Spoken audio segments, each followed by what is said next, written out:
side, and turning his face to the wall, he descended the steps that gave foothold down to the ledge running 6 or 8 inches above the water. He also was now in the triangle of deep darkness, yet he knew that a man was there who stood straight and tall, rising above his own height, and he felt his hand caught in a sudden grip.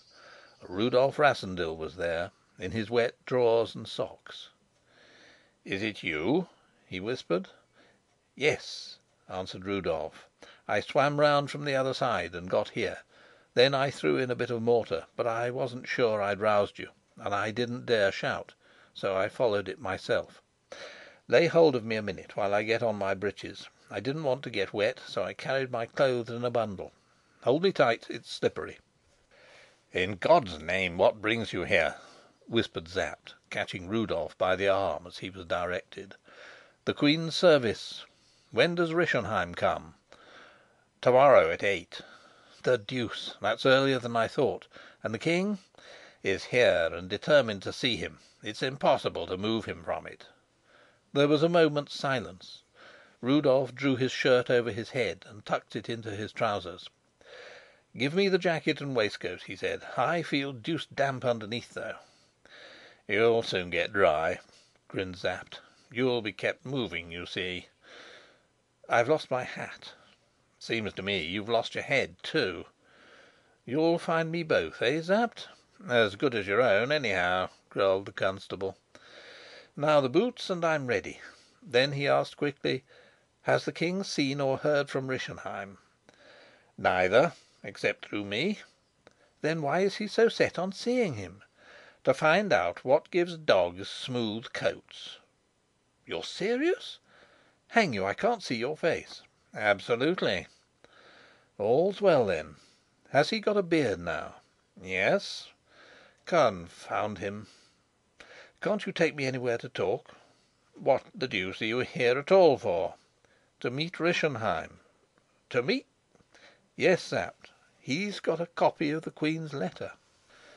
Sapt twirled his moustache. "I've always said as much," he remarked in tones of satisfaction. He need not have said it. He would have been more than human not to think it.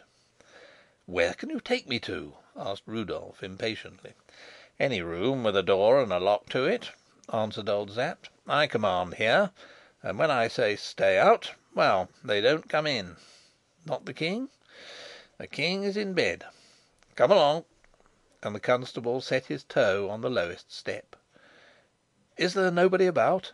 asked Rudolf, catching his arm. "Bernenstein, but he will keep his back towards us."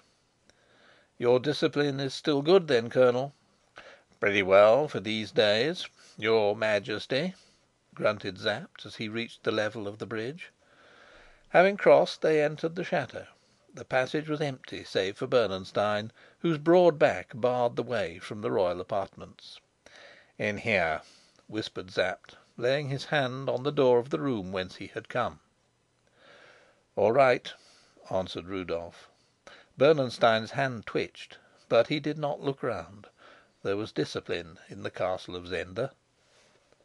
But as Sapt was half way through the door, and Rudolf about to follow him, the other door, that which Bernenstein guarded, was softly yet swiftly opened.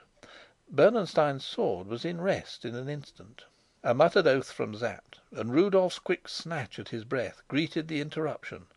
Bernenstein did not look round, but his sword fell to his side. In the doorway stood Queen Flavia, all in white, and now her face turned white as her dress, for her eyes had fallen on Rudolf Rassendyll. For a moment the four stood there. Then Rudolf passed Sapt, thrust Bernenstein's brawny shoulders the young man had not looked round out of the way, and, falling on his knee before the queen, seized her hand and kissed it. Bernenstein could see now without looking round, and if astonishment could kill, he would have been a dead man that instant.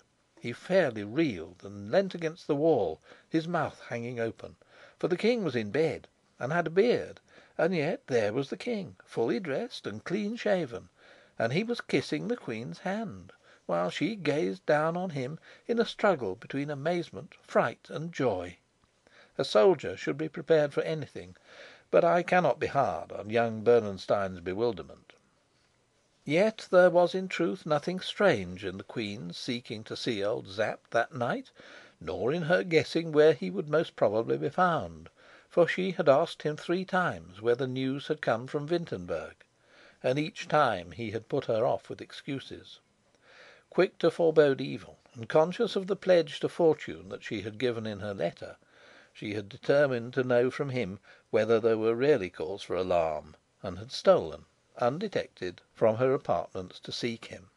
What filled her at once with unbearable apprehension and incredulous joy was to find Rudolf present in actual flesh and blood, no longer in sad longing dreams or visions, and to feel his live lips on her hand. Lovers count neither time nor danger, but Sapt counted both, and no more than a moment had passed before, with eager, imperative gestures, he beckoned them to enter the room.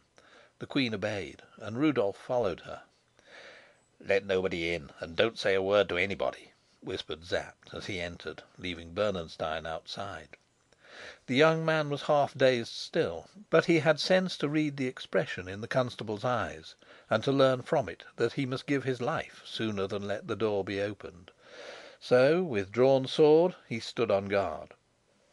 It was 11 o'clock when the queen came, and midnight had struck from the great clock of the castle before the door opened again and Sapt came out. His sword was not drawn, but he had his revolver in his hand. He shut the door silently after him, and began at once to talk in low, earnest, quick tones to Bernenstein. Bernenstein listened intently and without interrupting. Sapt's story ran on for 8 or 9 minutes. Then he paused before asking: "You understand now?"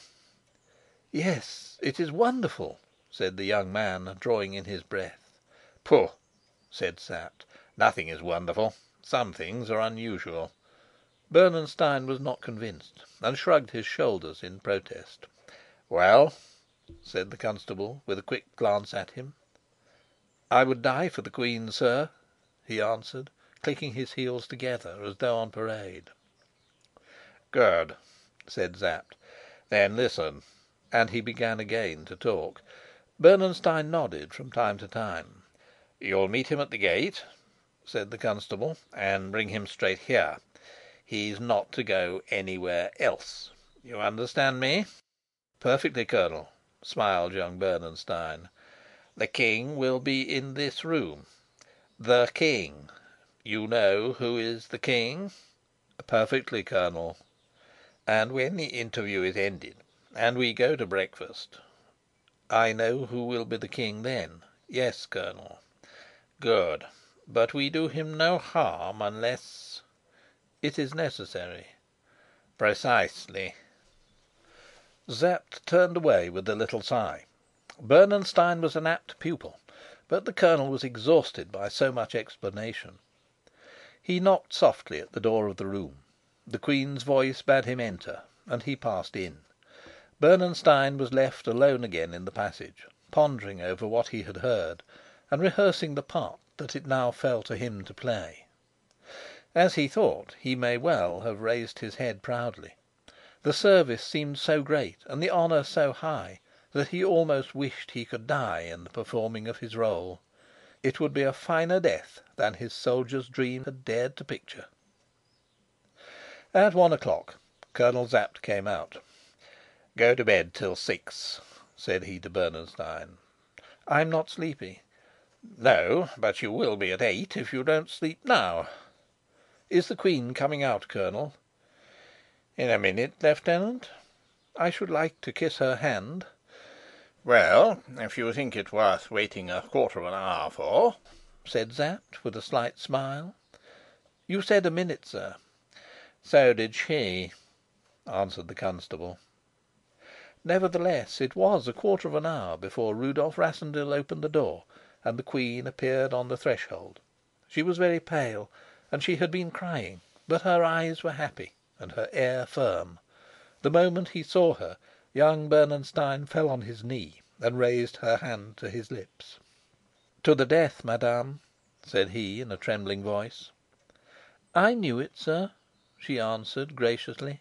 Then she looked round on the three of